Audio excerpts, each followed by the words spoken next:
We go now live for the third three-day economic conference Egypt 2022. من الاقتصاديات الناشئة بحثا عن العوائد الأفضل على رؤوس الأموال بتاعتها، بالإضافة طبعا للأزمة العقارية في الصين. وزي ما كان بيقول دكتور محمد العريان، احنا عندنا 3 دول أساسية بتؤثر بشدة على معدلات النمو وعلى الضغط الشديد على تخفيض معدلات النمو في الاقتصاد العالمي، وهم أوروبا، أمريكا والصين واليابان.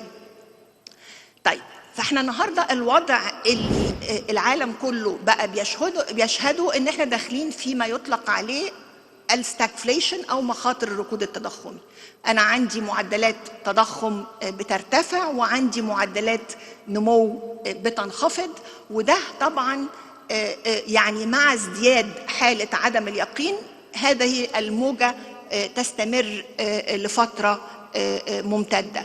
الحقيقة احنا يمكن اخر مرة مرينا بمرحلة ستاكفليشن او مرحلة ركود تضخمي كانت في 2008، ولكن يمكن الفرق بين هذه الفترة وفترة 2008 انه اولا المؤسسات المالية والبنوك المركزية النهاردة بقت اقوى من البنوك المركزية في ذلك الوقت. الحاجة الثانية ان احنا بنواجه كاقتصاديات ناشئة دولار اقوى مما كان عليه في فترة 2008، فيمكن ده بيضاعف او بيزيد من التحدي الموجود على الاقتصاديات الناشئة. فخسائر الوضع ده بيؤدي الى خسائر على المستوى الدولي بتقدر بزيادة حجم البطالة ب 228 مليون مواطن بنهاية هذا العام.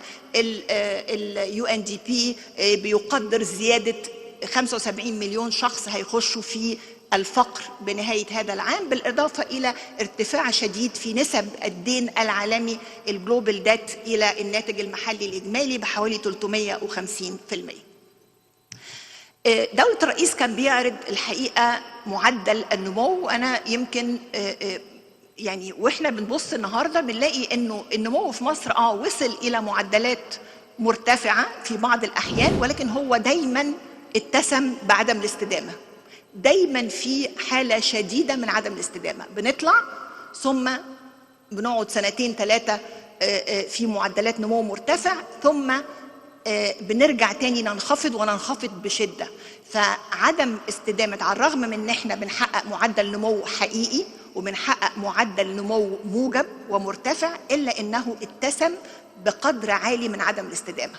وطبعا يعني الاساس في عمليات التنمية ان احنا نفضل عدد من السنوات عند معدلات نمو موجبة ومرتفعة لعدد من السنوات المتصلة عشان نبدأ في الإحساس بثمار هذه التنمية. طب الكلام ده له سبب. إيه سبب التذبذب الشديد في معدلات النمو؟ لازم أبص على مصادر هذا النمو، لازم أشوف النمو ده بيجي من فين عشان أقول النمو ده متذبذب ولا ممكن هو يستدام. طبعا أول حاجة إنه النمو ده كان لغاية 4-5 سنين مدفوع بشكل أساسي بالاستهلاك لغاية منتصف لغاية 2015-2016 كان بشكل أساسي اللي بيدفعه هو الاستهلاك، وبدأ الاستثمار في الفترة العدد السنوات الأخيرة يبتدي يساعد في دفع هذا النمو. النقطة الثانية إنه حصل فجوة بين الواردات والصادرات على مدار 20 سنة الماضية، وبالتالي بقينا بنعاني من عجز في الميزان التجاري، وبالتالي المصادر الأساسية اللي بتؤثر في هذا النمو أدت إلى عدم استدامة هذا النمو. النقطة الثانية أيضا وهي مرتبطة بفجوة الصادرات والواردات، إن أنا النهاردة عندي القطاعات اللي بتساهم في النمو اللي هي القطاعات الإنتاجية اللي هي بيقف عليها الاقتصاديات. دايما بنقول كده العواميد بتوع البيت او عواميد الاقتصاد بتوعي اللي هم القطاعات الانتاجيه، الزراعه والصناعه، وزاد اليهم دلوقتي التكنولوجيا، الاتصالات، التكنولوجيا. القطاعات دي مساهمتها في النمو كانت متدنيه، وبالتالي ده ادى الى انه النمو بتاعي ما يبقاش مستدام وما يبقاش قادر ان هو يحقق لي نوع النمو اللي انا محتاجاه. طيب، احنا طبعا كل هدف النمو ان احنا نوفر فرص عمل. دايما بنقول النمو هدف ضروري ولكنه مش كفايه. نمو ضروري أكيد، ولازم يبقى فيه نمو مستدام وعالي، ده أكيد، ولكن هو مش كفاية، لازم يرتبط هذا النمو بأنه هو بيوفر فرص عمل. طيب، ويوفر فرص عمل، وإحنا عايزين نوفر فرص عمل وعايزين نوفر فرص عمل لائقة. معدلات البطالة وصلت يمكن أدنى مستويات لمعدلات البطالة 7.2% على مدار ال20 سنة الماضية. وزي ما حضراتكم شايفين احنا يعني كان وصلنا البطالة ل 13 وال 11 وال 10 و9، كانت دايما فوق ال 8 9% معدلات البطالة، ولكن عندنا تحدي في معدلات البطالة. التحدي في معدلات البطالة ان انا على الرغم ان المتوسط 7.2%، الا ان انا عندي معدل بطالة الحاصلين على مؤهلات عليا 15%. ان انا عندي بطالة الاناث 3 أضعاف بطالة الشباب. بطالة الشباب 5%، بطالة الإناث 17.5%، هي 3 أضعاف بطالة الذكور.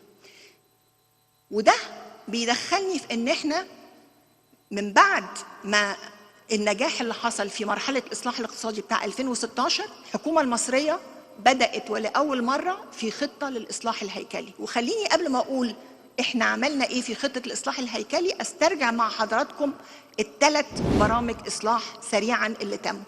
برنامج إصلاح عام 91 كان بيتكلم على سياسات تثبيت، كان بيتكلم على تحرير جزئي لسعر الصرف، كان بيتكلم على إصلاح مالي ونقدي فقط، ولم يتعرض إطلاقا ولا الإصلاح تشريعي ولا لأي نوع من الإصلاحات الهيكلية.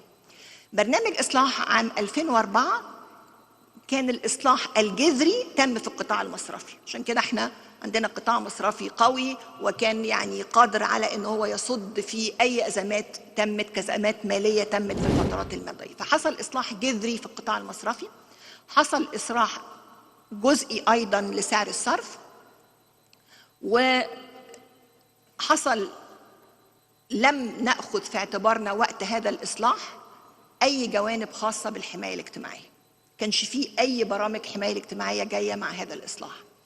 طب البرنامج اللي تم في 2016 حقق اصلاح مالي ونقدي، عملنا سعر صرف مرن، عملنا اصلاح هيكلي بيئه تشريعيه، واصلاح هيكلي في قطاع مهم جدا وهو قطاع الطاقه والوفر الحقيقه. وهنا مهم جدا ان احنا نقول ان قطاع الطاقه لما جينا نعمل ترشيد في قطاع الطاقه، قطاع الطاقه كان 70% من الفلوس والدعم الذي يوجه لقطاع الطاقة كان بيروح لأغنى 30% من المجتمع.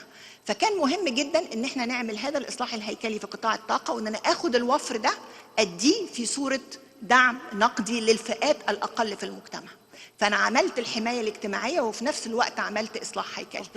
By we did structural reform as well as support, and we have also the industrial licensing law, and for the first time Egypt has a program for social protection.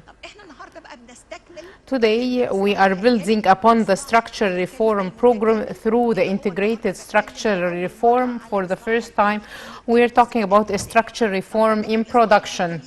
The structural reform program presented by Egypt and announced by the president a year ago. We have now a program that leads to the flexibility of the Egyptian economy. It can make the economy capable of being resilient to shocks. We are talking about a real economy here. We are talking about the foundation, the industry, the agriculture, and turning my economy into a production economy capable of competition. What are the main elements of this project? We want to increase the production sectors. These sectors has a percentage of 26%.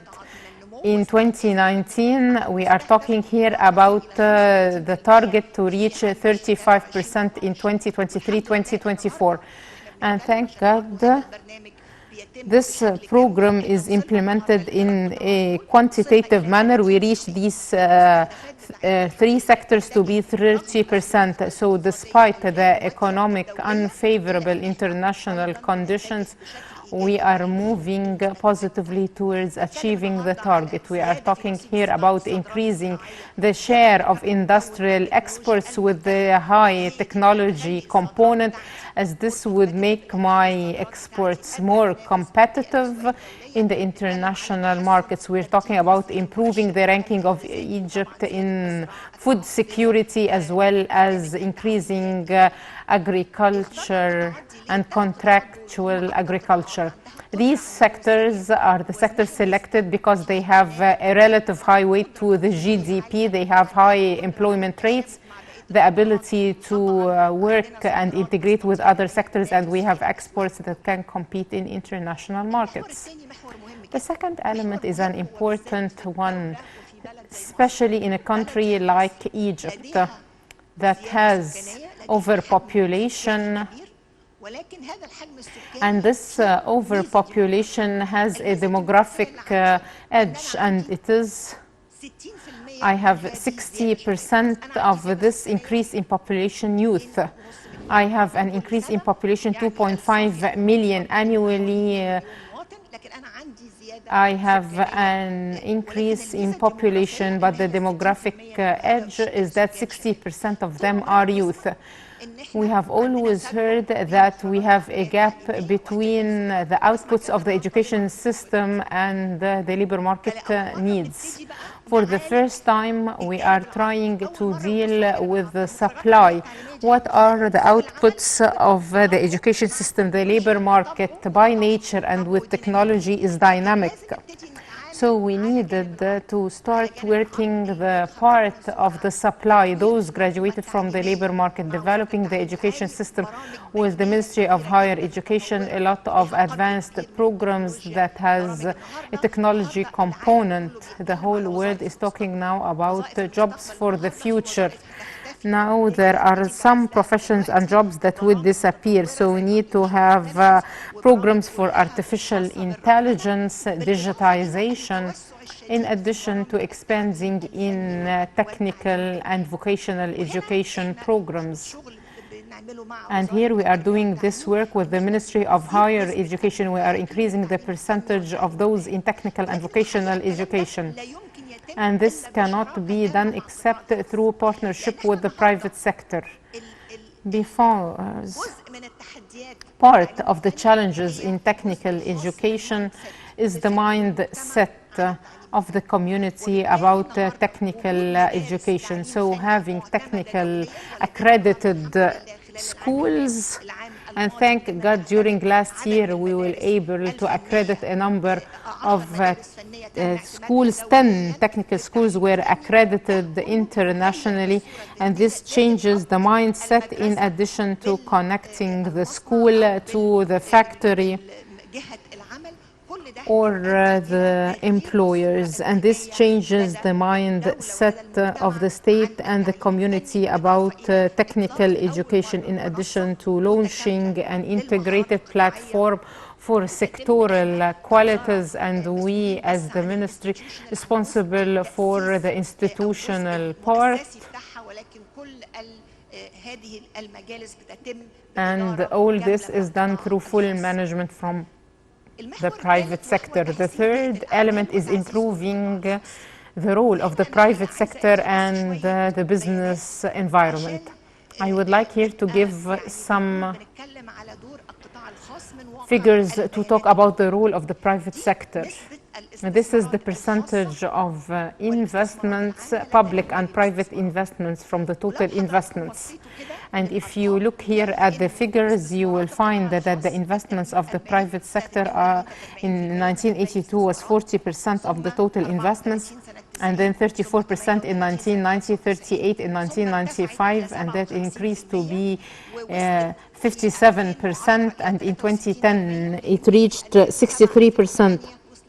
In 2007, 2008, it reached 68%, and it went on up till 2016 to be 56%.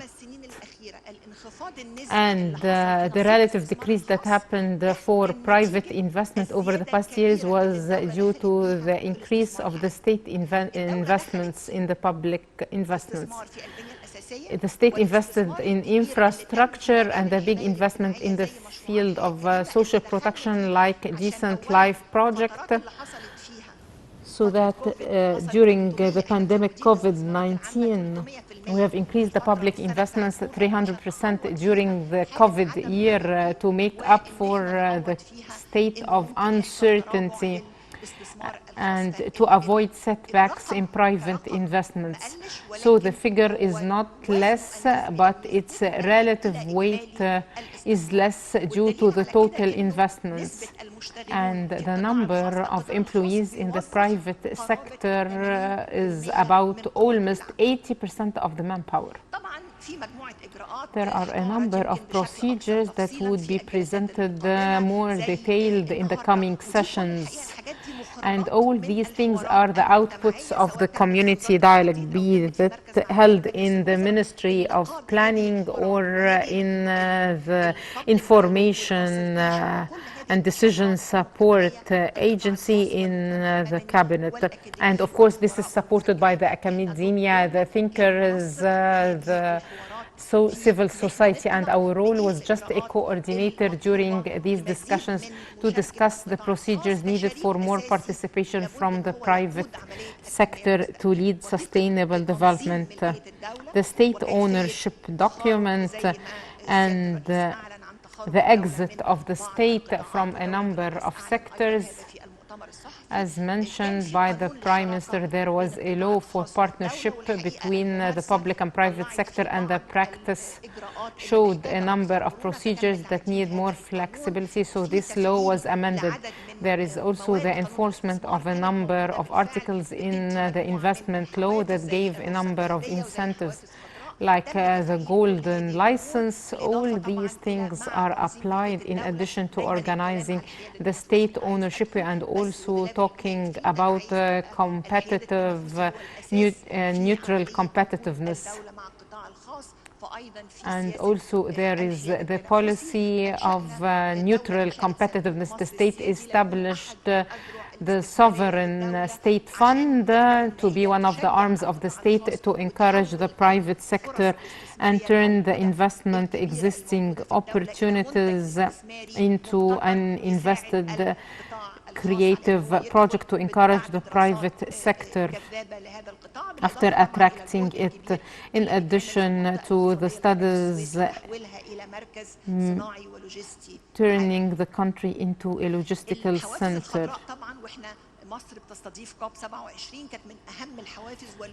Egypt hosting COP27 is a very important thing, and Egypt issued the strategy for climate change and the executive regulatory for the waste law, as well as incentives for hydrogen and safe alternatives of plastic. The fourth element is cover services provided by the state to the citizens. So here we are talking about developing the individual share over the past 40 years. We're talking about 90 folds per capita share of public investments over the previous years. We're talking also about increase in public green investments in the state plan, and all the green investments had a percentage of 15%. Last year, we were able to reach 30%. This year, God willing, it would be 40% of the state investments green. And next year, half of our investments would be green by 2024, 2025. 64% in clean transport, small enterprises, 7% in housing, 5% in irrigation, 3% in clean energy. Everything that is spent by the state on social protection contributed to the fact that Egypt for the first time is moved 19 ranks on Human Development Index. For the first time, we move upwards 19 ranks on the international level. This is the Global Human Development Report made by the UN for all countries. الحاجة اللي عايزين نقولها Another thing we'd like to say, and it is the last point, is everything that is done is within the framework of Egypt's Vision 2030. And the local developments taking place as well as the international developments witnessed by the whole world. So it was a must to identify this vision, because this is a participatory vision done by the Egyptian community, the private sector, the civil society, the government, the think tanks, the parliamentarians, the media professionals, all those contributed to this vision, and this vision is a living document, and we can add to it different local and international changes. And we needed to update this vision, and this happened over 2 years in a participatory manner to emphasize the link between it and the sustainable development goals and the results of the economic reform program to enhance the ability of the Egyptian economy to be capable of confronting shocks, and it includes also water scarcity, climate change, population, as well as the link between the 3 main dimensions, the social, economic, and environmental. And I would like to finish by what Dr. Mohammed Al-Arian said. He said, we are going to a bumpy road, but a better destination. The economic and international conditions are very difficult, and the structural reform program emphasizes the idea of agility and resilience. And with all these challenges, we are going to a better destination thanks to these dialogues. Thank you. Thank you very much, Your Excellency Dr. Hala Said, the Minister of Planning and Economic Development. And of course, we are fortunate today to have with us this group of representatives of economic parties, as well as the presence of parliamentarians, besides the business community and the officials. I will move to Dr. Ziad Bahauddin, former Deputy of Cabinet. Dr. Ziad, we are working on attracting more investments. In a number of meetings, you referred to the necessity of maximizing investments and increasing them from different sources. In your opinion, how can we achieve that and develop the investment law? Thank you very much. I would like to thank the organizers of this conference for their kind invitation. This is a very important topic. I think that it is a good beginning for an economic dialogue that won't stop at these 3 days. Let me go to my speech immediately about investment, and not just the investment law, because I think that this is of the main elements that the government wants to achieve. It wants to come up with a vision from the representatives of the private sector and the experts in different fields on what can be done to increase the investment, especially private investments. In brief, encouraging investment, in my opinion, depends on one word, and it is certainty.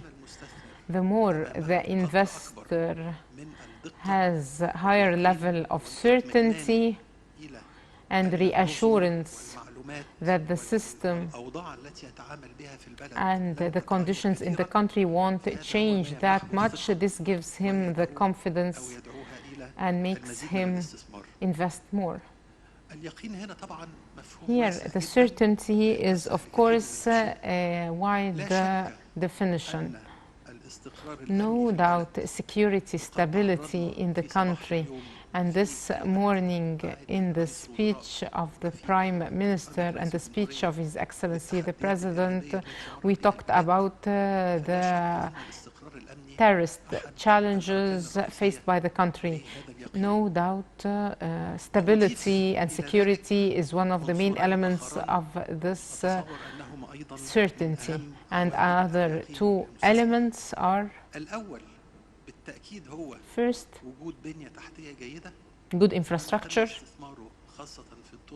and what was invested in roads, factories, silos, ports, railways.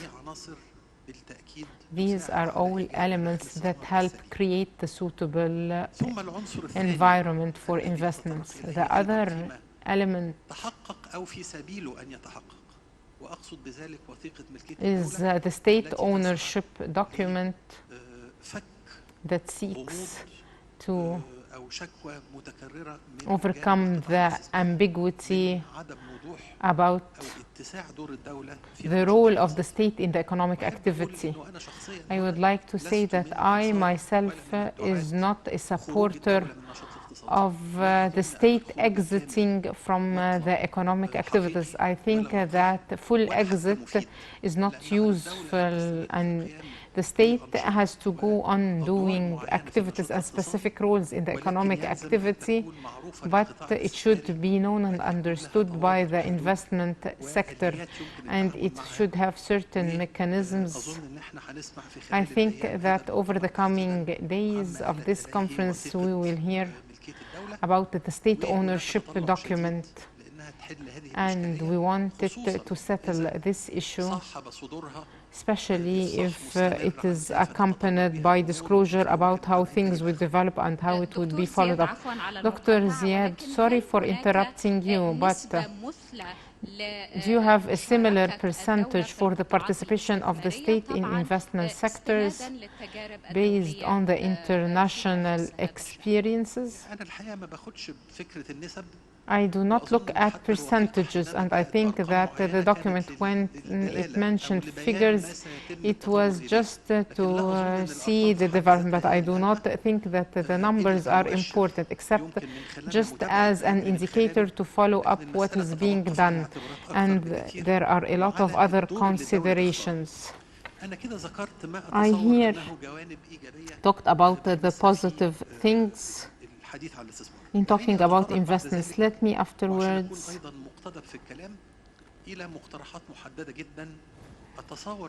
I have specific proposals that can improve the investment environment. And I will say 5 ideas. The first, we are seeking to attract more investments from new investors, be it foreigners or Egyptians.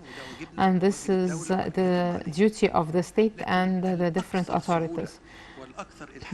But what is more important is responding to the requests of the investors submitted already.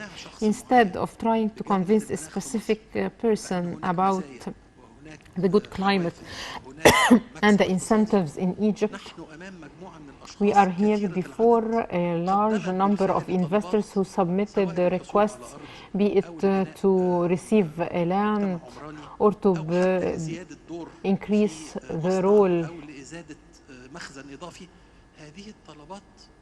of a company. These requests reflect people who do not want to be convinced, but they want just a reply to their requests. And I think that this is the easiest thing to be done. The other point,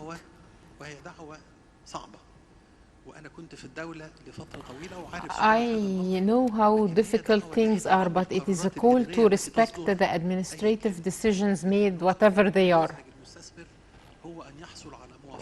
Because the thing that annoys the investor is to receive a certain permit and find that it is suspended for a reason after a while. So even if some of these decisions, I'm talking, of course, about corrupt situations, but I'm here talking about a procedural error, for example.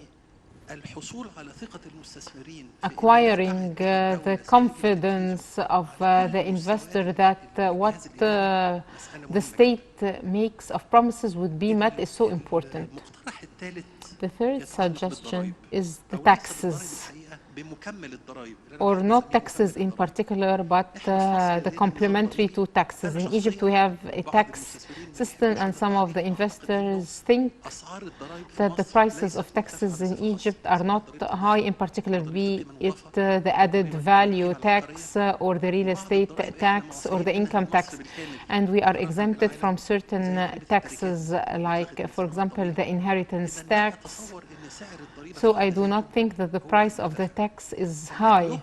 What annoys them is the fees. والمدفوعات اللي The بتبقى fees مقدرة تماما that are not calculated since the beginning of the fiscal year, and all of a sudden the investor finds that he has to pay fees for extra licenses, transport of goods and commodities, and so on. المحافظات والهيئات والمحليات إلى آخره. فأنا بقترح So I suggest that part of the work of the state is to reassure the investors that they have to pay the taxes, and those that are not taxes should be reconsidered and reviewed. باقتراح الرابع The fourth suggestion is that, of course, during the conference we will talk about the legislations and what we need from them. We do not need new legislations or no legislations at all. What we need is the review of the legislations إذا كانت فعلا حققت if they want to achieve the results expected or not. The government submitted a draft for a bankruptcy law قانون التراخيص or الصناعية the industrial licensing law, and the parliament كما اقترحتها issued them as suggested by the government. But we need a mechanism to review whether these laws achieve the purpose or not, لا يحقق because some of them do not meet the purpose. So it seems as if the government did its job and the private sector is still complaining because there is a gap here. For example, for the bankruptcy law, which is one of the most important commercial laws. It is well drafted, but it does not have mechanisms for the implementation. The last proposal is, I wish that we to reconsider the role of the investment authority and give it more mandates, because the overlapping between its role and the roles of other authorities raise the concerns of the investors.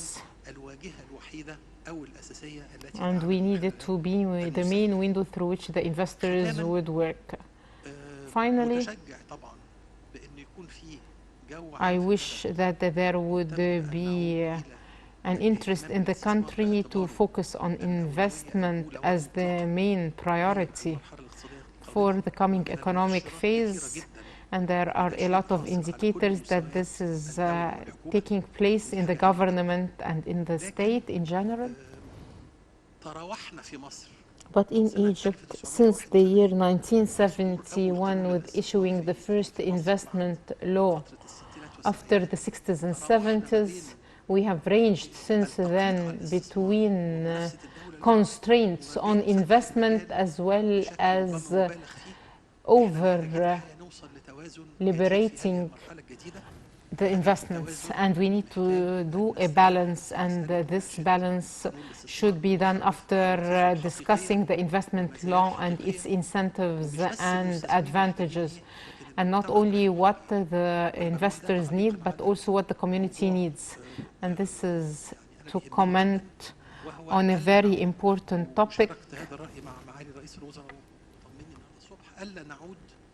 not to get back to attracting investments through very generous tax laws that would sacrifice the state resources.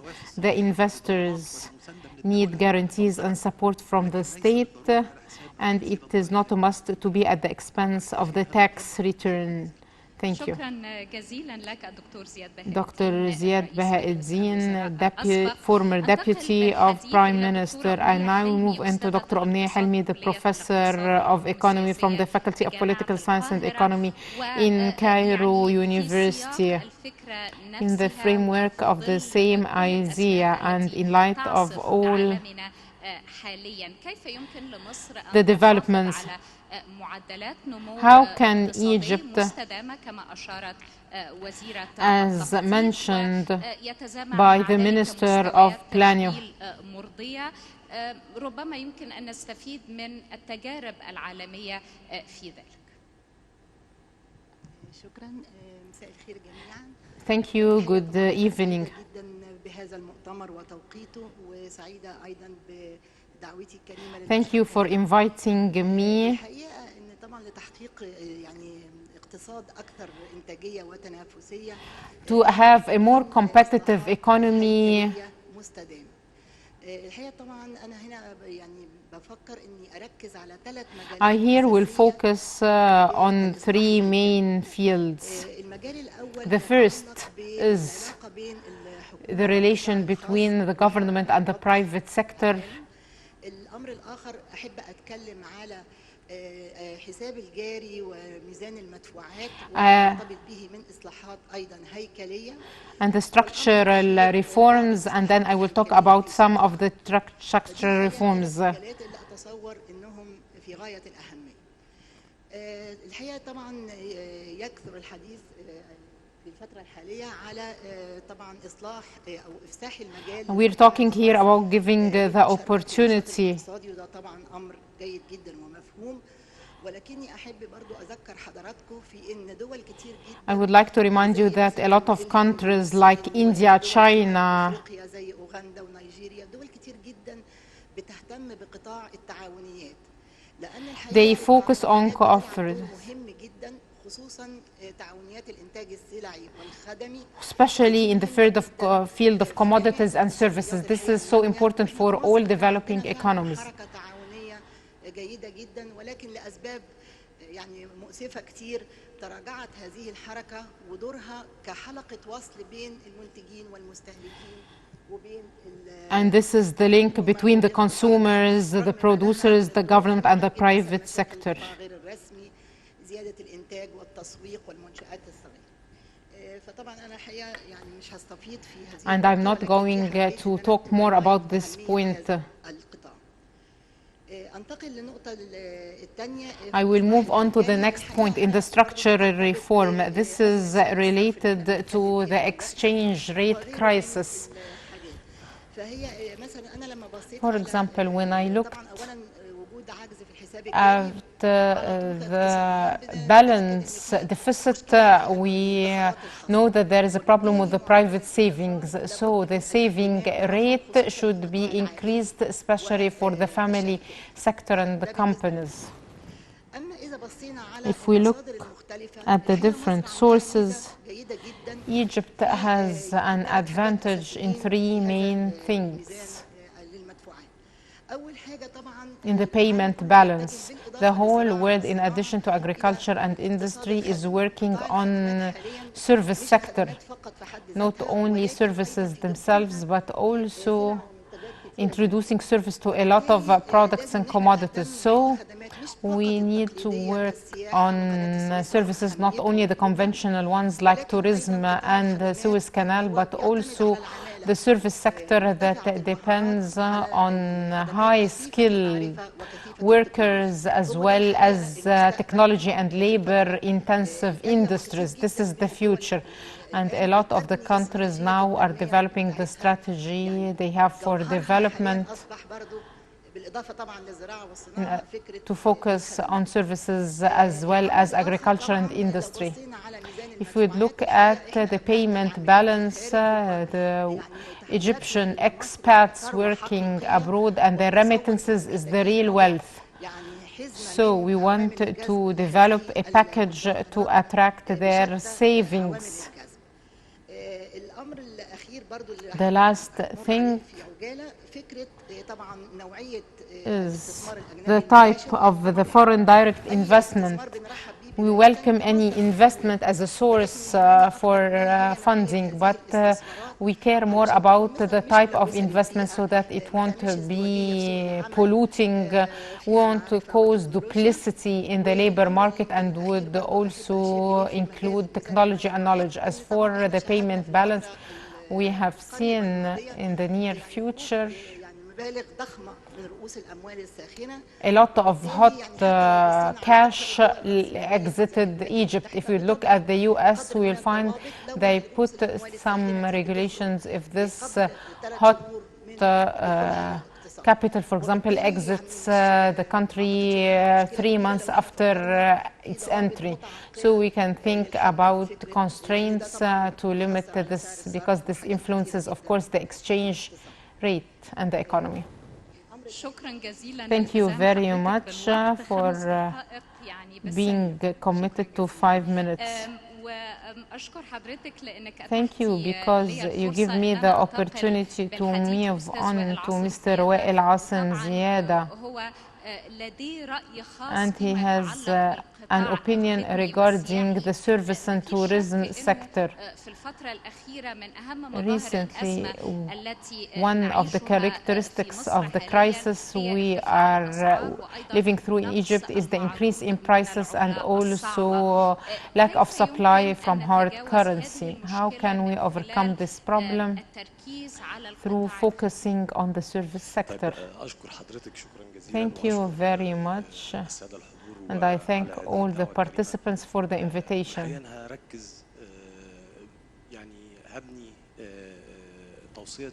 My recommendation is based on what Dr. Ziad Bahedi and Dr. Omnia said, and it is that the main problem we have in Egypt is the payment balance. That's why we find that every while we have to borrow from the IMF, and it is the last borrowing resort for the countries that have an issue with the payment balance. We have a structural problem in our payment balance, and this problem has solutions. The solutions are long-term measures and short-term measures. What makes you focus on these solutions are the world developments, and of course the developments on the international level, as Dr. Mohammed Al-Arian mentioned and others, has become more difficult recently. And this necessitates focusing strongly and fast on the short-term measures that can solve the problem of hard currency, as this is the problem that does not enable the government to take enough rest before facing the next cycle of difficulties. The service sector, in addition to what Dr. Omnia said, is the sector that has the highest number of jobs.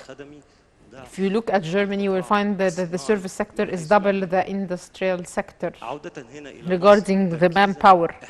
Getting back to Egypt, we have one of the most important service sectors upon which we can build sustainable development, and it is the tourism sector. So I think that in the future, we need to give enough attention to the tourism sector, but some might say that this sector in particular is so sensitive and volatile. Yes,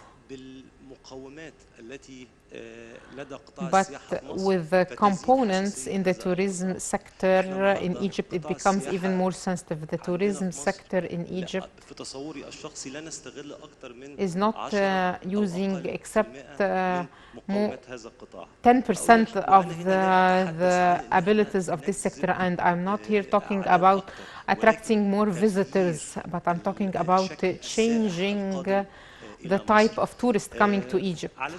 For example, I think now that every tourist spends about $100 per day in Egypt. Visa report said that the same tourist from Russia in a country like UK, for example, spends per day $500 and makes 4 transactions, so it's $2,000 daily. This is the fastest أتصور return.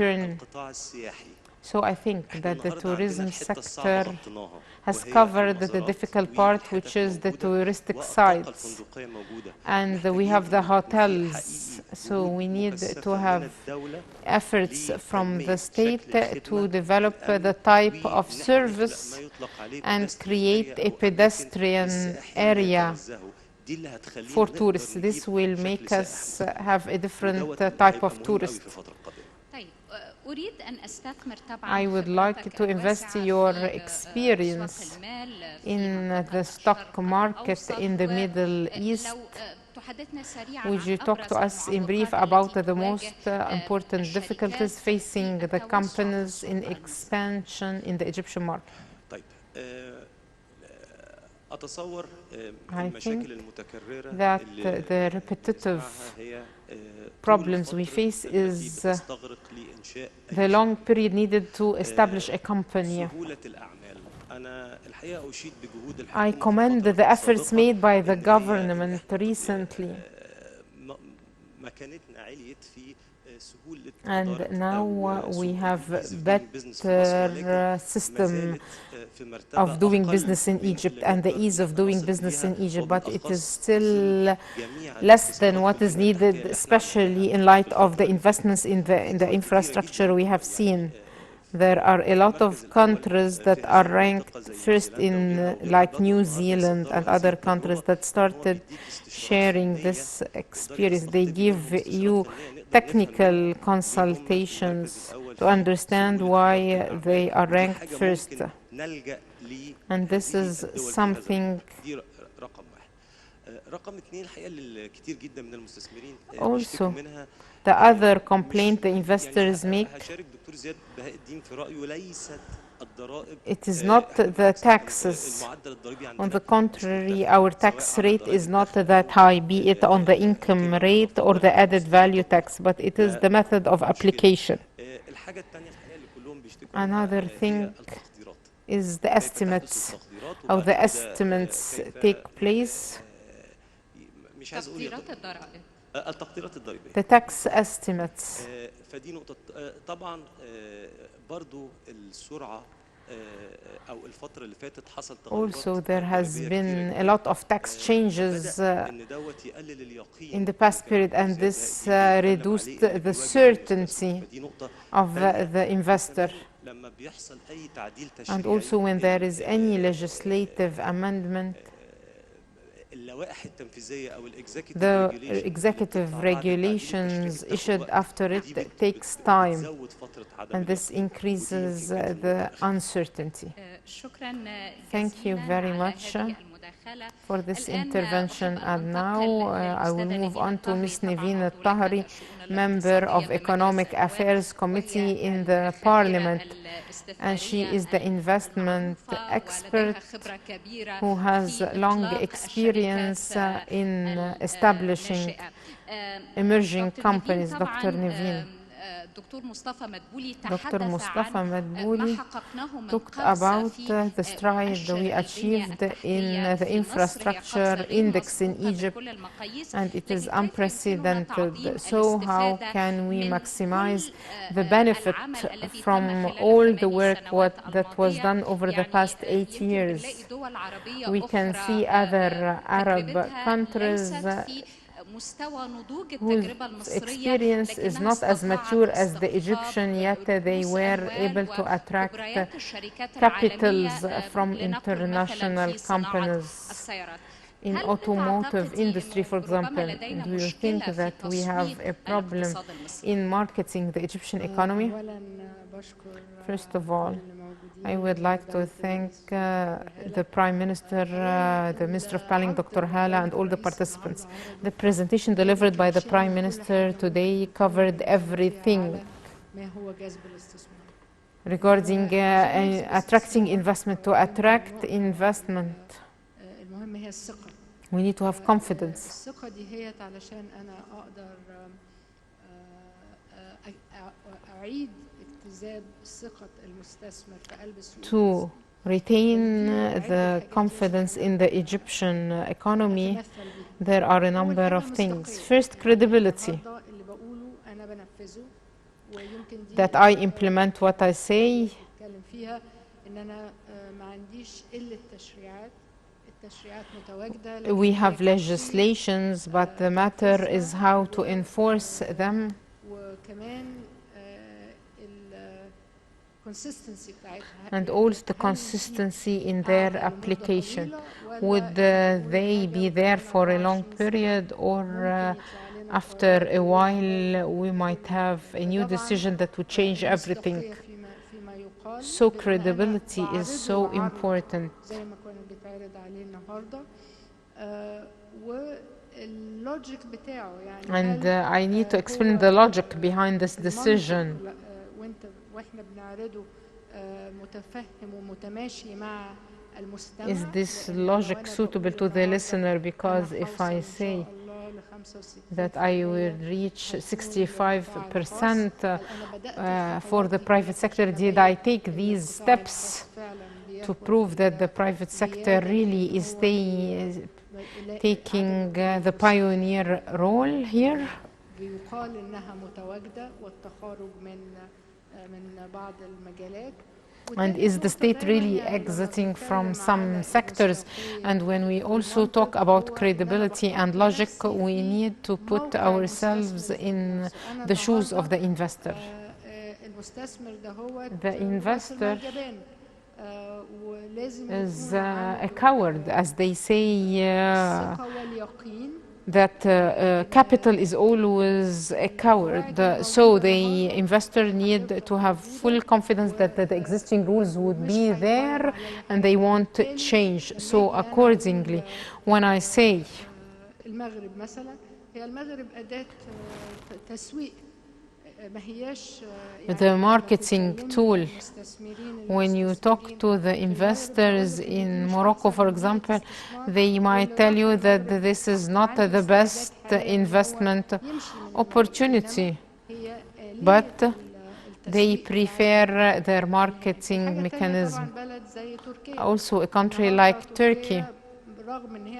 Turkey, although it has all the fluctuations and changes, how it is still operating, it is the labor law and the foreign exchange. So we can take some examples, but how to implement it. I will repeat what Dr. Hala said.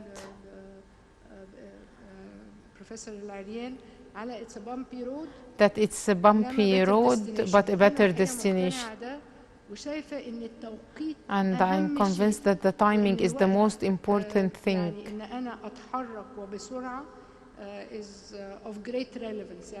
Moving fast is of great relevance. I cannot see all these things and keep waiting because I have a competitive edge. So in the geopolitical stage, Egypt might stand up fast if we are able to create the investment environment and simplify measures and select the suitable timing, then it would be a great opportunity.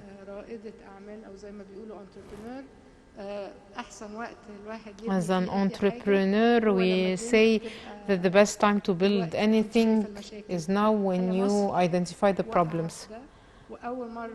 And for the first time, I say that what we learned in schools is there. Europe is in shambles, and we are in Africa, and we have the neighboring countries.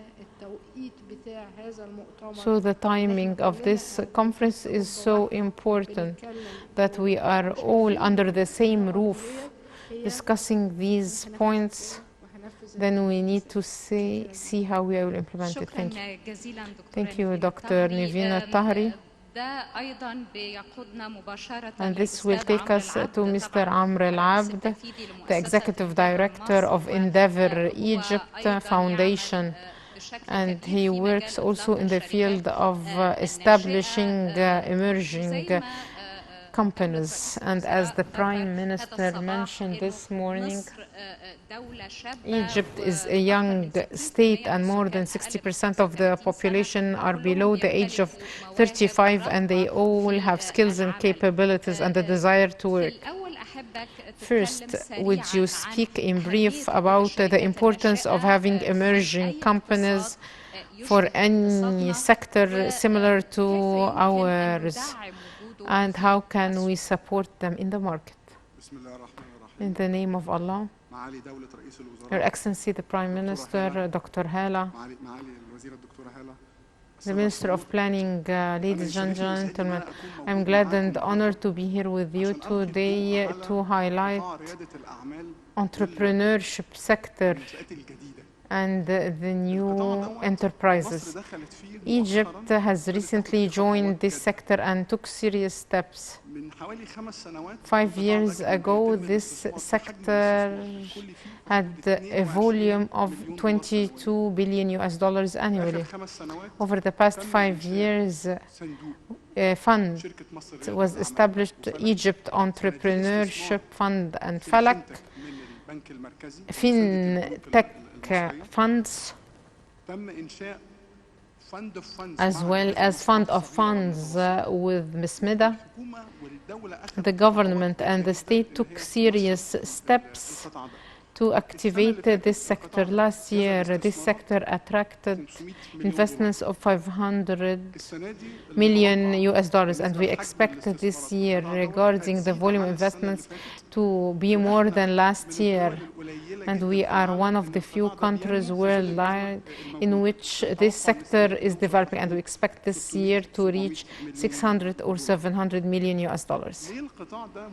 Why is this sector important for Egypt? Because it is this sector that brings competitiveness, creativity, productivity, knowledge economy. But this sector is so attractive to foreign direct investments. 80% of the investments made last year are external investments. A lot of countries are competing with each other to attract entrepreneurs. So we will take a quick look at what is happening between Egypt, Africa, and the Middle East. Egypt now is one of the most important 4 countries in Africa in this sector. We, Nigeria, Kenya, South Africa. The volume of investment in Africa is about 4-5 billion, and this is 6-fold the growth rate internationally. When I look at the Middle East, I find that Egypt, along with Saudi Arabia and Emirates, are the most important countries. And there is another point, and it is the ease of doing business. To show you the attractiveness of the Egyptian market, the ease of doing business, our ranking is 114. The 5 or 6 countries that I mentioned in ease of doing business are all ranked higher than Egypt, and despite that, our economy up till now is attracting investors. أنا عايز أزوم أوت وأشوف إن حجم 500 مليون دولار ومليار دولار دي مش أحجام، فأنا عايز أزوم أوت وأشوفه هو حجم القطاع ده إيه في العالم. 2021 تم استثمار 650 مليار دولار في القطاع ده عالمياً.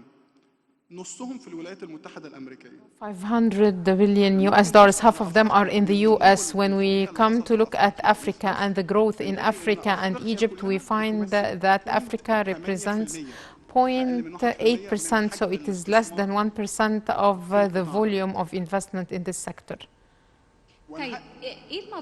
What is needed? In 1 minute from the government to support this promising sector.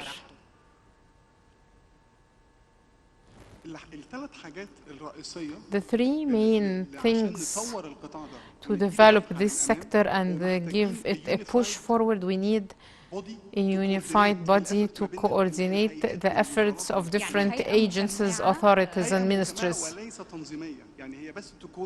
It would just play the role of coordination, like a coordinating committee, because we have fundamental support to be provided to every enterprise, and then it depends on the sector of this enterprise. For the transport company, it works with the Ministry of Transport. Tourism enterprises need to coordinate with the Ministry of Tourism. In Egypt, the Egyptian companies started to work outside Egypt. We are talking about the size of them. They started to raise $50 million. PayMob, for example, is an Egyptian company, and now it's expanding in Pakistan, Saudi Arabia. It attracted investments of $50 million this year. Khazna, for example, attracted $40 million investments. Maksab, the same. So these companies are expanding. And the other point, and it was already mentioned by Dr. Hala, is that in this sector, we have a global shortage in its skills.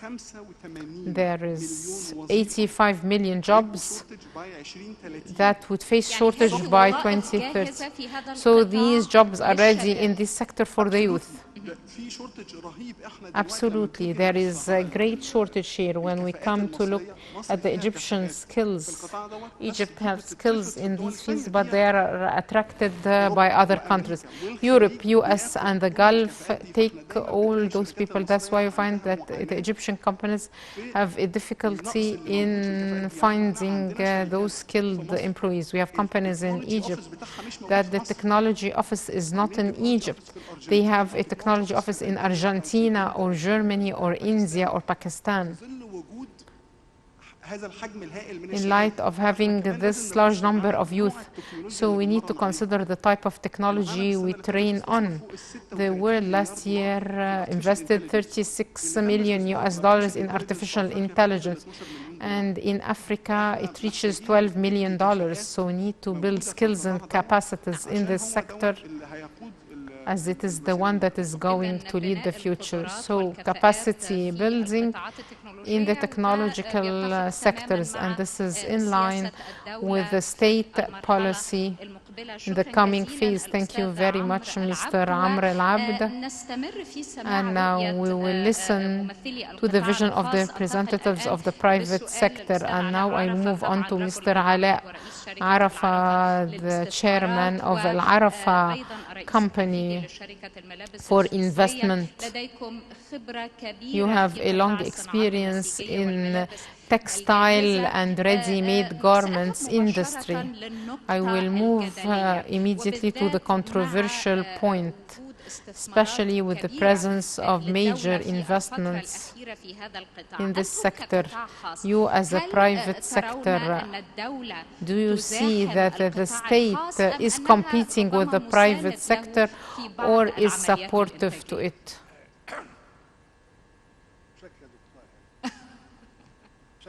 Thank you, Dr. Hala, for the invitation. I will answer this question in two ways. The first,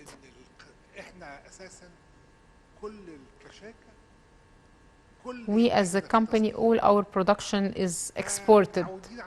So are used to competition, we like competition, and we respect the competitors, be it local or foreign competitors. So competition is something healthy.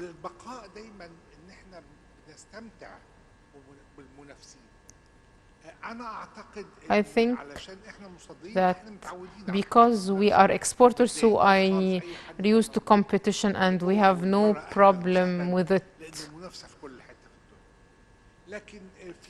Yet there are small factors that need support. We need to develop this sector because it was a very big sector in Egypt, and now Egypt is importing a lot of ready-made garments. If you go into any mall, you will find that a lot of the garments displayed are imported. So I would like to tell you that this is the problem. The problem is that to decide from where will we start. احنا محتاجين نلاقي نشوف الناس We اللي need موجودة على الارض to see ان التوسعات هي how اسرع can we expand, واسهل because this is much easier, low hanging fruits. and these are the low-hanging fruits. فالتوسعات So the أهم حاجة. expansion is the والمناخ most important مساعد. thing, and the environment المناخ is نسب not الضرائب supporting. ما هياش The tax rates are not that high, الاتيتيود but it's the attitude in the customs, taxes, and insurance. It needs to be reconsidered so long as the facility is committed.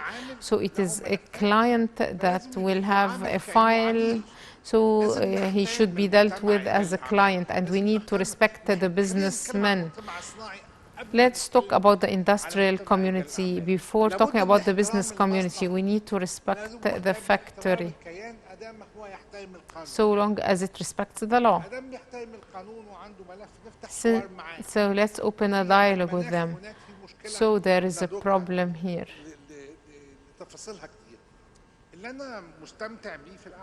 What I'm enjoying here is that there are a lot of new ideas made. And I hope that the meeting won't be just a snapshot and that's it. I wish that we would keep on following up together the results and make other suggestions. I suggest to Dr. Hala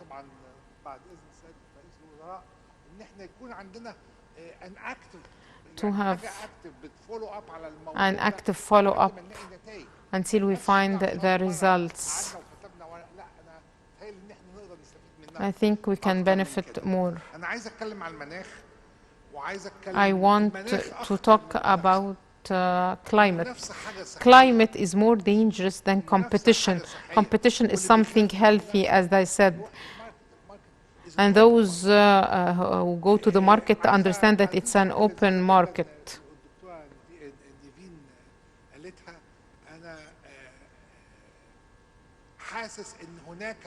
I feel that we are playing now a game worldwide, and it's time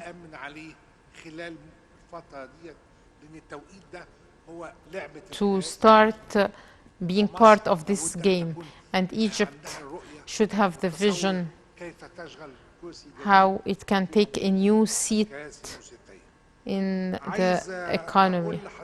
I would like also to tell you that we have a problem that we have 40 million who were born and they are under the age of 18.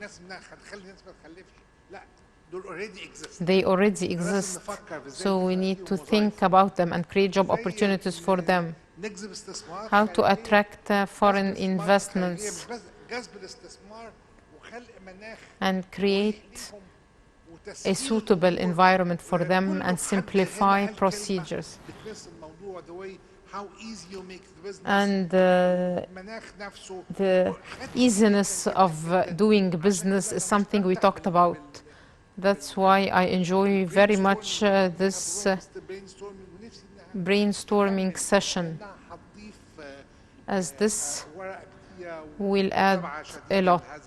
أنا هسأل حضرتك I have a question. من خلال شغلك Through كيف your work, ترى سهولة how أداء do you الأعمال see في مصر من خلال السنين doing الطويلة business in التي Egypt? Is قضيتها it في easy? العمل هنا في مصر؟ For 40 years I've been working. I'm an Egyptian who live in Egypt, and I'm used to the working environment in Egypt, and we will always be in Egypt. So there is no problem for me. The idea is how to attract foreign investors,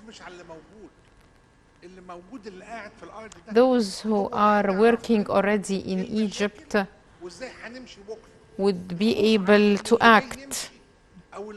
But we are concerned about those who might exit Egypt and those whom we want to attract. We want to attract foreign investors, so we need to understand what are our problems before attracting them. Otherwise, they won't stay. I've seen a lot of investors who came to Egypt and left.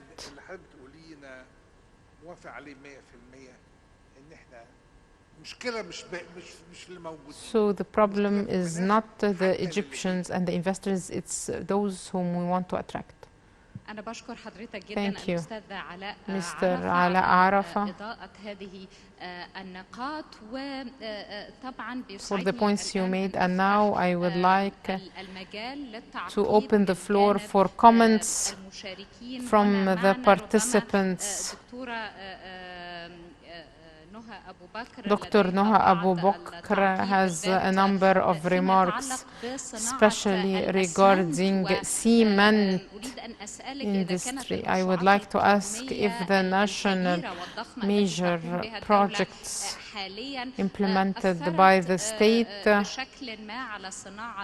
affected cement industry, be it in a positive manner or a negative manner. Thank you. Thank you, Dr. Hala. Thank you, the Prime Minister. I'm glad to be here with you all.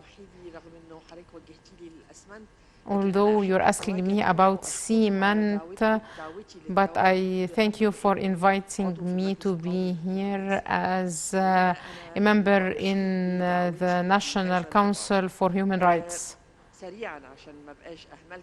In brief, for cement, we need to focus on green cement industry. And as John Kerry said, it is not really green, but it means that it is environmental friendly. And now I start talking about human rights. We have the title, the policies needed to enhance the capacity of the Egyptian economy to face shocks and challenges. So we have economy, we have policies, and we have crises that would last. COVID is not the only crisis. It was followed by the Russian-Ukrainian war, and we are in a changing world order. So crises would follow each other. That's why when I try to see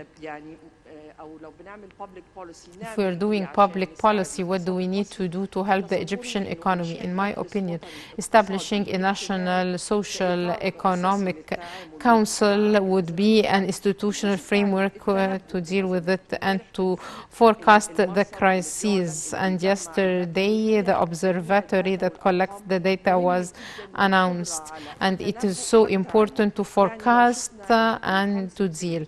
If we look at the concepts, we'll find that we are always talking about agility, resilience, adaptation. So we need to have a council that can deal with this. Either it would be able to prevent it, to reduce its impact, or deal with it when it happens. Here we need specific experiences. We need civil society organizations, businessmen, human rights activists to talk about human rights and community rights. We need also to give them competences so that anyone would be able to work on the future studies and forecast or deal with the crises. He needs to have access to different data and the ability to analyze the risks and advanced programs for the analysis and management of risks. The objective of establishing this council is to put for the state regulatory rules so that it can act fast in case it forecasts a crisis. This time during COVID-19 and the Russian-Ukrainian war, we were fortunate because we had an economic reform before it. And for the wheat crisis, we increased the silos. That's why we were able to adapt with it. Of course, this is due to planning, but we need to institutionalize this in the form of a council. And we can, and this, at the heart of this council, there should be the respect of human rights, as well as the national strategy for human rights. Thank you. Thank you very much, Dr. Noha. And now, if there is a comment from the participants in this round table, I invite you, Mr. Ashraf Ghazayerli.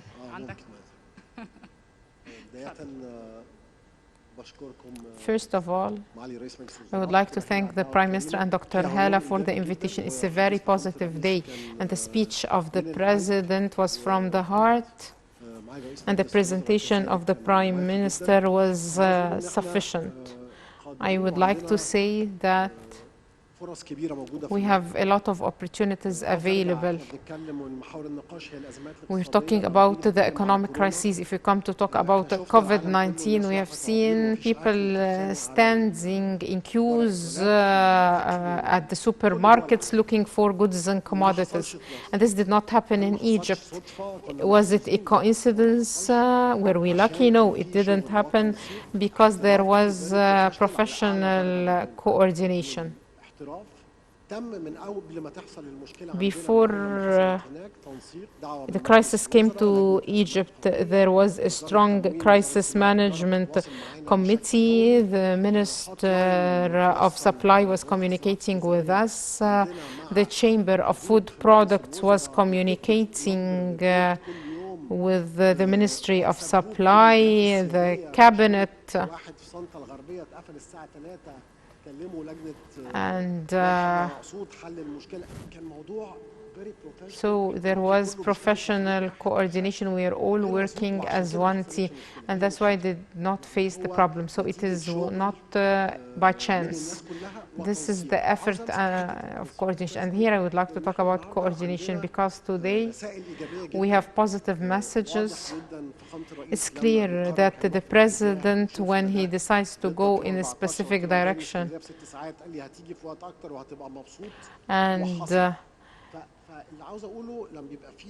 when there is the strong political will that started the reform of 2016, so that the subsidy would be rationalized and would reach the deserved segments. This was for the public interest. If we would invest this will in a sustainable economy through a roadmap for a more competitive economy, we have a great opportunity, and the coordination between the different entities and how this can reach the employees everywhere. This is the biggest challenge. That's why what we talked about in the measures, simplification committee and its legislation is something very important. And before that, we have an initiative called the Will, and Dr. Ziha Dean was responsible for it, and it reviewed all the executive regulatories and all the laws to simplify them. I believe that this would be positive. How to make all the employees enjoy an employment index, because he deals with us from a different perspective. All the ministers who are here with us are all in the same direction, and while we are here today with some ministers, we have problems in different directions. So how can we coordinate, for example, if we're talking about industry of agriculture, so that we might have something positive and it keeps us back. The Ukrainian-Russian crisis gives opportunity. We have a multinational company that would start manufacturing chocolate in Egypt from Russia. This came with a challenge in the exchange rate. The opportunity is there. The coordination between the government and the central bank gives certainty. So we have a lot of opportunities on which we can build, and I'm optimistic. I believe that what happened in the discussions of the state ownership document in the Ministry of Planning or the Cabinet,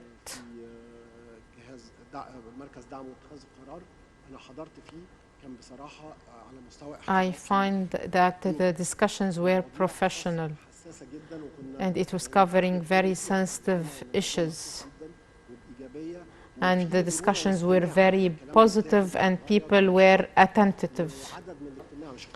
And it was not just one meeting, but I've participated in 3 meetings, and this increases the certainty. And this economic conference and the meeting between the president and investors and industrialists is so important. By doing so, we are building certainty. The last thing I would like to say, as we talked about the image of the government in the community is not always positive, but we also as investors and businessmen want to improve our image. 2011 was a bullet to the word businessman. So I think we, the government and the media, need to show people the importance of the businessman, the investor, and the manufacturer, and how this creates job opportunities, as this would increase the level of certainty. Thank you. Thank you, Mr. Ashraf Al-Ghazali, the head of the food processing chamber. One last comment, Dr. Ali Mohammed Shamsuddin, the former president of Banha University. Thank you. I would like to start by something I had on mind after the presentation of the Prime Minister. The idea of realizing the gap between the efforts we are exerting and the satisfaction of the citizens.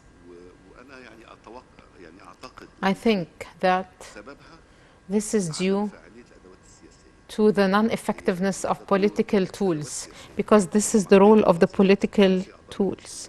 We have members of the parliament,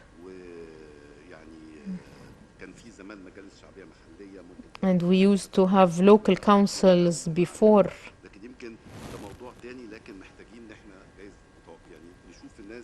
So we need to see how can we increase the effectiveness of that. As the members of the parliament share with us the problems from the different governorates and the localities, they can do vice versa. In light of the conditions we have, anyone can think of mobilizing the resources, and a large part of our resources is the Egyptian universities, and there have been a lot of efforts exerted in the past, and the private sector played an important role in establishing new universities as well as branches of foreign universities, and having these branches created competition. So I think that in a short period we'll see the influence of the increase of accessibility and quality.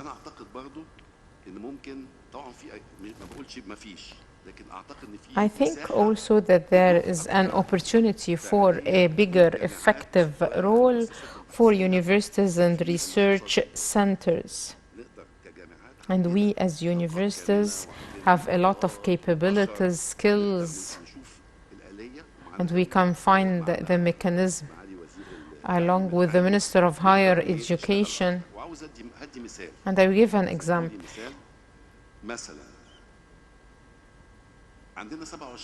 We have 27 public universities in addition to the private universities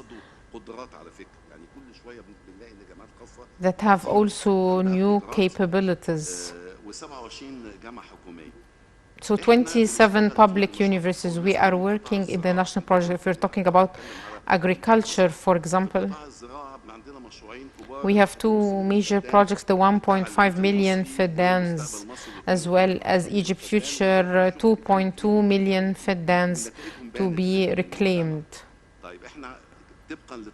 According to the statement of the Minister of Agriculture, we have 1.4 million fedans that are less than 1 fedan. The productivity is very low. So we need to decide how can we support them and raise their capabilities.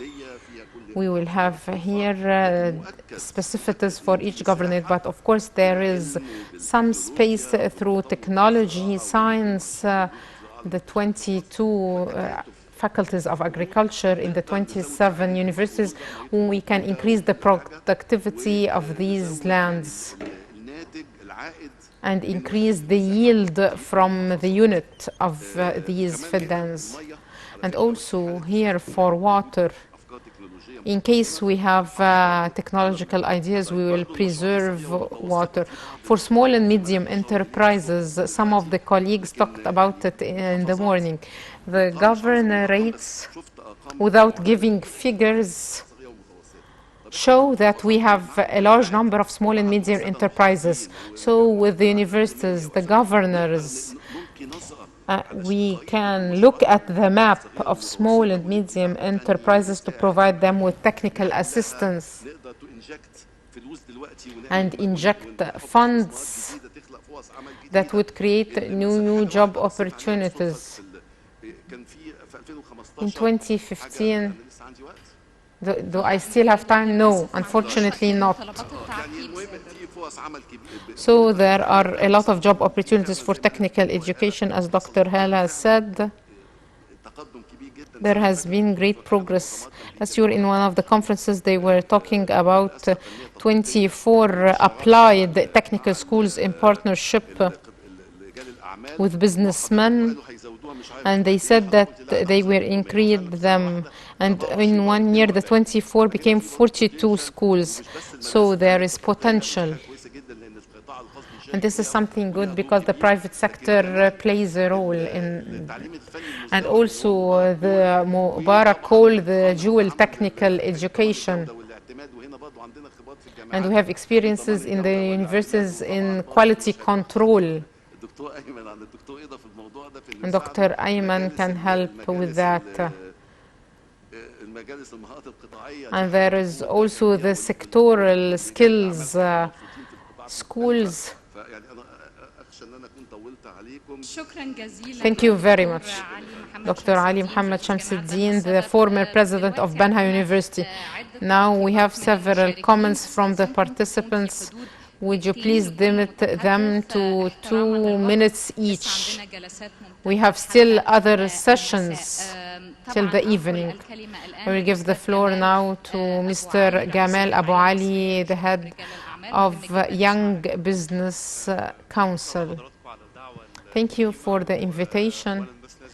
First, I need to commend what was done regarding infrastructure, social protection, the reform of 2016 facing the crises. The quick points I will make are based on these achievements. I wanted to focus on 2 points. The first is the institutional reform, and I think that this should be the priority in the future regarding the files of diverse supervisory and control authorities, as well as the multiplicity of licensing authorities. And we're talking also about the tax procedures, and they were already mentioned. And also, there is confusion between centralization and decentralization in dealing with the investor. So I think that this should be a priority. As for the private sector, regarding the state ownership document, it's the vision of the state for the private sector to turn it from a partner to economic development, to be the leader of economic development, and the state would support it. Of course, this would depend on the needs. The other point is small and medium enterprises. Dr. Hala talked 6 points for the empowerment of the private sector, and I need to add 1 point to the small and medium enterprises, as they are the leaders in intermediary and feeding industry. when we talk about upgrading the labor market for small and medium enterprises increases this capacities and programs like Decent Life and development projects. Small and medium enterprises will have the big ability to participate in them.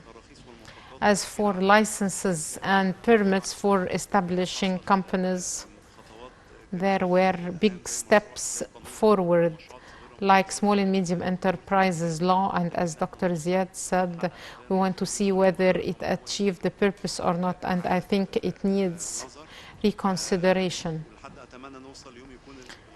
And I wish that the golden license would be accessible to everyone, be it a company or an investor or a small enterprise.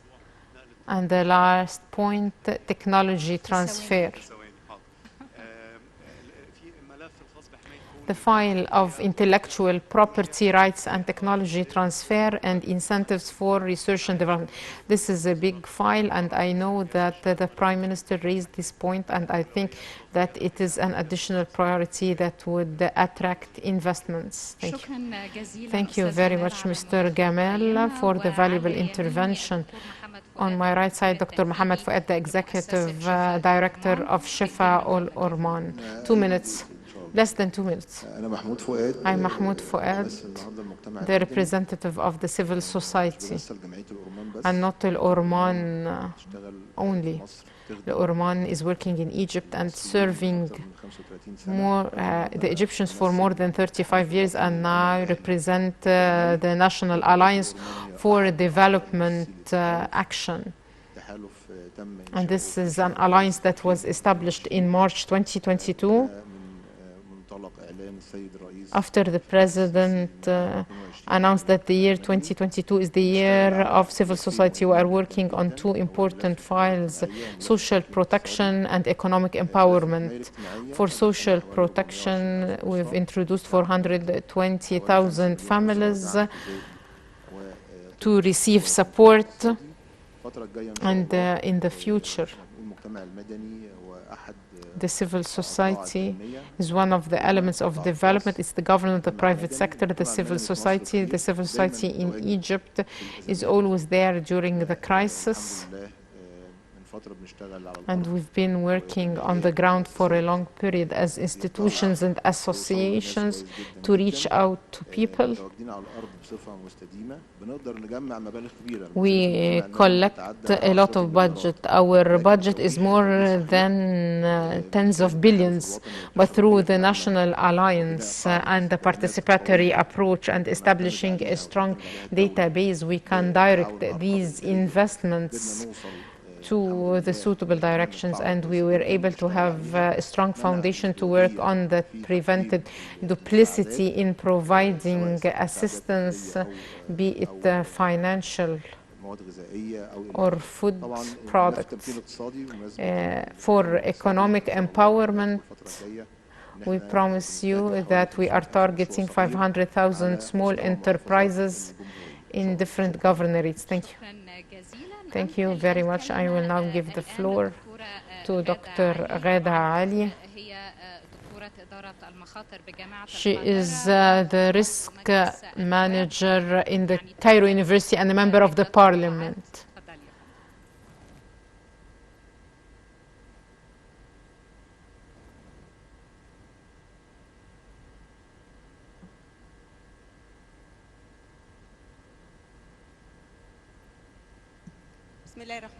In the name of Allah, Your Excellency, the Prime Minister, the Minister of Planning, Dr. Hala, Your Excellencies, the Ministers, Members of Parliament, all participants, thank God that we are all convening here today to talk about the future of economy in our country. And we would like to thank the political leadership for giving us this opportunity. I'm very much interested in the local debt.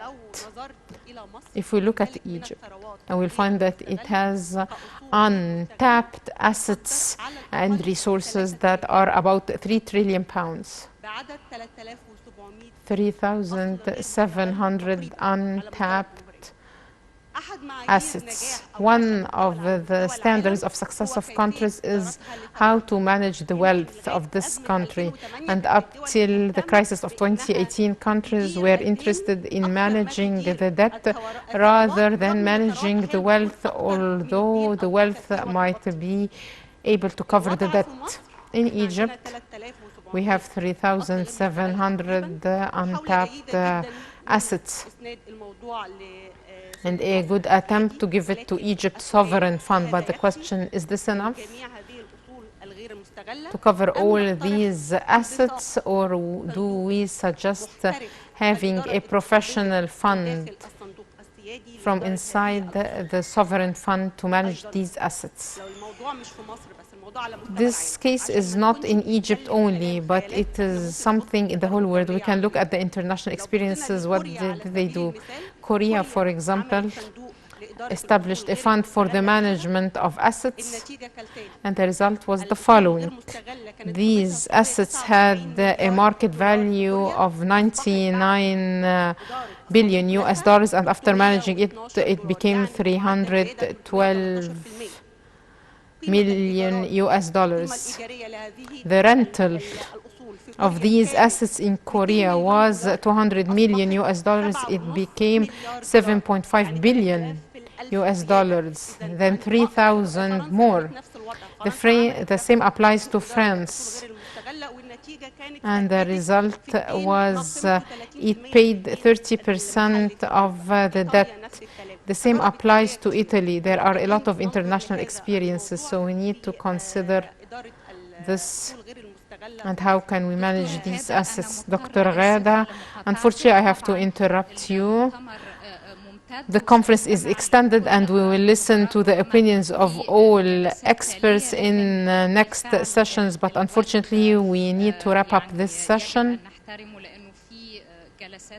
because there are other following sessions and we need to give them time. I would like to thank you all. There was also an intervention from Edim, the member of the parliament, but sorry, able to take it. Maybe you will have the opportunity in other sessions to make this comment. I need to wrap up now. Thank you all. Thank you. And we wish that we are used to speaking in 2 minutes. I think we have something to add, Mr. Prime Minister. We are not here today to evaluate an experience. We are here to develop a roadmap. So in the first session, we need to come up with concrete results to draw the roadmap for the rest of the conference. So to be very specific in my proposals, first is increasing the confidence of the investor. I wish that all the next sessions would divide the goals. We talked about 10 billion US dollars in the stock market, for example, over 4 years. So let us divide it 6 months, 1 year. Secondly, using our assets and our capabilities. You talked about the lands for industry. It is so good that we will start now allocating lands, but we have 40% of the factories closed. So if we have an initiative to fund these factories over 30 years, then the factories will start working. And the government presented to the parliament a draft law on automotive imports, and these are out-of-the-box solutions that we need. Finally, I wish that we can achieve all our targets through the private sector and small and medium enterprises. When we talk, for example, about renewable energy, most of the countries worldwide use the small and medium enterprises, and people have put solar panels on their roofs. So we hope we will have direct incentives القطاع الخاص. to وشكراً. empower the private sector. أنا Thank you. بشكر حضرتك Thank جداً you سيادة very النائب much, Mr. Ahmed Bahauddin Ahmed Chalabi, for this intervention, and we promise you that we will discuss this point in particular in the next session. Thank you all. Thank you, Mr. Prime Minister Dr. Mustafa Madbouli, Dr. Hala Saeed, the Minister of Planning and Economic Development, the representatives of the Parliament, the parliamentarians, experts of the market business community who joined this session. The next session will start in 15 minutes under the title the Financial Policy Session and the Public Debt, a very important session. Thank you.